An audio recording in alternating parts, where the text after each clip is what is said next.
Hi, third grade, welcome back. So today we're going to start paper mache. We've been talking about Minecraft and frames, and we created our own Minecraft cube. Now it's time to add a layer of paper to the outside. This is a picture from 5th grade. They're doing emojis right now, but we're going to be doing the same type of art. However, if you were not here for the frame of our cube, you need to finish that today. I will give you the video instructions at this time if you haven't already gone outside to watch them.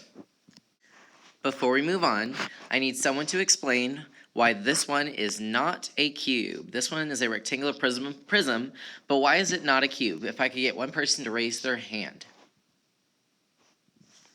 All right, awesome. So I hope that someone said that it has a long side, and remember all the sides of a cube are the same. The edges are the same. The corners are exactly the same length apart. Here's what a cube might actually look like. We've talked about how artists use a frame or armature in their sculptures. This helps them create the 3D form around it and give it a little bit more structure so it doesn't fall down. Today you're going to need a couple things. You're going to need your building, and yes, you can gently take off your sticky note. You are going to need this again, so you might want to put it nearby in a safe place where it won't get ruined. You're going to need a placemat. Obviously, you're going to have your artwork. In a moment, I'm going to pass out some newspaper.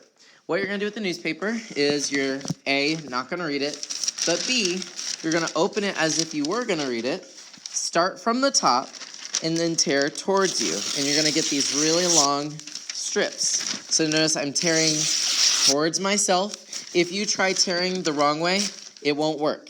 You have to hold it as if you were going to read it and tear towards you. And so I'm going to tear this all up into little pieces. You are going to need lots because we're going to cover this up with newspaper so that we can start painting in a few days. Okay, give me a thumbs up when you have ripped up your paper into very long strips. All right, awesome. So now is the time that you probably want to roll up your sleeves. So I rolled up mine because we are going to be using a new type of glue. So if you think back, we've used that rainbow glue. That was a wood glue. Now we are using a mixture that I created of 50% glue and then 50% water. So it's half glue and half water. And then I shake it all up. And what this is this is paper mache type of glue. You want a very liquidy type of glue. Because what we're going to be doing, so I hope you're watching, is you're going to open it up. Remember, you twist the top. You're going to take each piece, cover it with the water glue. Then you're going to take your fingers, and this is the nasty part. Rub it, give it some nice saturation. Make sure the paper is completely wet and soaked with glue. And then we're going to start putting it on our building. And now this looks pretty easy from the video, but it actually can be kind of tough. People get really frustrated with this. So I'm going to give you some helpful tips. So like I said, you are going to rip these just a little bit smaller. You don't want the really long ones. That'll be way too hard to put all over. Take the glue, saturate it, and this can go fast. You don't need to take your time making this nice and neat because it's just going to get messy, yes. All right, so now I have one piece on, and that's a horizontal line, so it's going up and down. Every time you put on a new one, you want to do the opposite. So this one is going to be vertical. It's going from left to right. The reason is that's what's going to make it really stick. Sometimes I notice that if people put it all in one direction, it doesn't work out so well. So I'm going to take all these pieces and go in a crisscross motion. So I just did another horizontal one. So I'm going to take another right here, give it some glue, icky. Gross glue, and then you put it on X motion. So I had one that was going up and down. Now I have one going from side to side.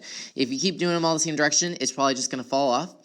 I'm going to keep on going, and I'm going to cover this whole thing with pieces of newspaper. So let's do a time lapse. This step will take a little while. We are going to spend the next class doing paper mache too, but it's important that you work hard today because when this dries, it dries for good. So make sure you're working carefully. Okay, so here are the questions I get a lot.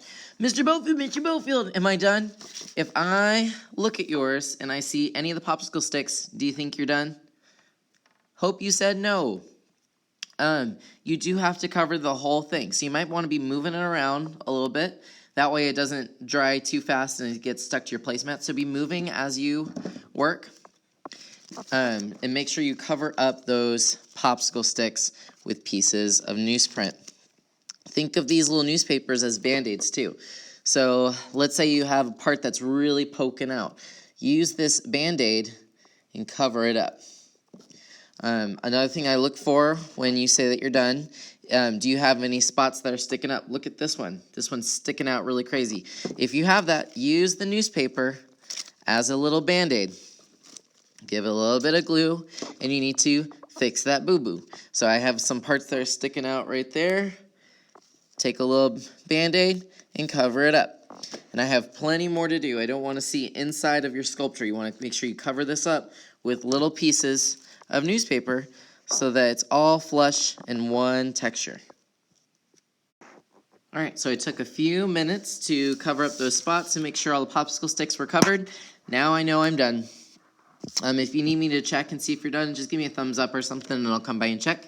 We're going to need that sticky note again. If you still are missing your sticky note or it's not going to work, I'll have some more sticky notes for you to use. No big deal. But just find a spot that's sticky, give a little tap, and place it on top so that next time I know whose is who, because guess what? All of ours are going to look exactly the same.